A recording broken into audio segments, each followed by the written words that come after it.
పెట్టాలి ప్రజల్లో. ఏమని చెప్పిందే, మేము గవర్నమెంట్ రాగానే డిసెంబర్ 9 తారీఖు నాడే 2 లక్షల రూపాయలు రుణమాఫీ చేస్తామన్నారు. చేసిండ్రా? మేము రాగానే 2000 పింఛన్ కాదు, ఇక మీకు 4000 తయారున్నాయి, 4000 ఇచ్చుడే అన్నారు. వచ్చినాయా? సరే, ఇక మీరు కరెంటు బిల్లులే కట్టకుర్రి, ఇక ఫ్రీ కరెంట్ అన్నారు.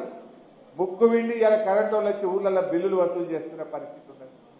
ఆనాడు రైతు బంధు ఇస్తామంటే ఇప్పుడైతే 10,000 వస్తాయి, మేము రాగానే 15,000 పక్క, ఇప్పుడు వద్దు అన్నారు. వచ్చినాయే 15,000.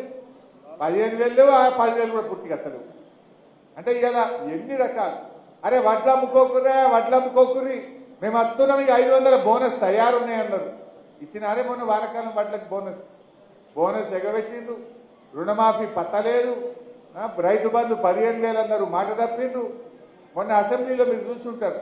అరే నిరుద్యోగ భృతి ఇస్తామన్నారు, అది ఎప్పటి నుంచి ఇస్తారంటే ఉప ముఖ్యమంత్రి బట్టి విక్రమార్క గారు లేచి అది మేమెక్కడ చెప్పినా మేము చెప్పలే అన్నారు.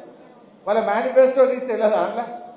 అసెంబ్లీ సాక్షిగా నిరుద్యోగ భృతి చెప్పలేదని ఇవాళ చేతులు ఎత్తేసిండ్రు కాంగ్రెస్ పార్టీ.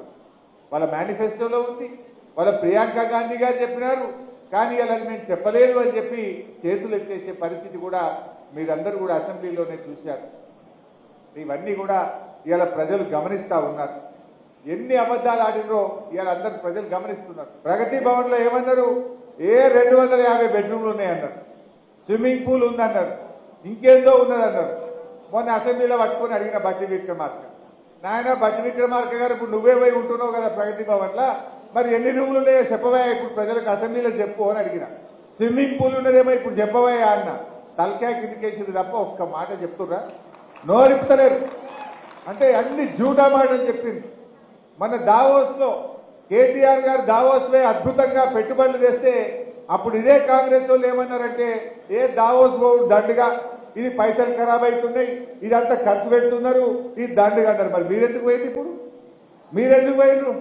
ఇప్పుడు ఇది కూడా దండుగానే. ఉత్తమ్ కుమార్ రెడ్డి గారు ఇప్పుడు సమాధానం చెప్పాలి. ఆనాడు పిసిసి అధ్యక్షుడిగా మాట్లాడిండు, ఇవాళ దీనికి సమాధానం చెప్పాలన్నా వద్దా?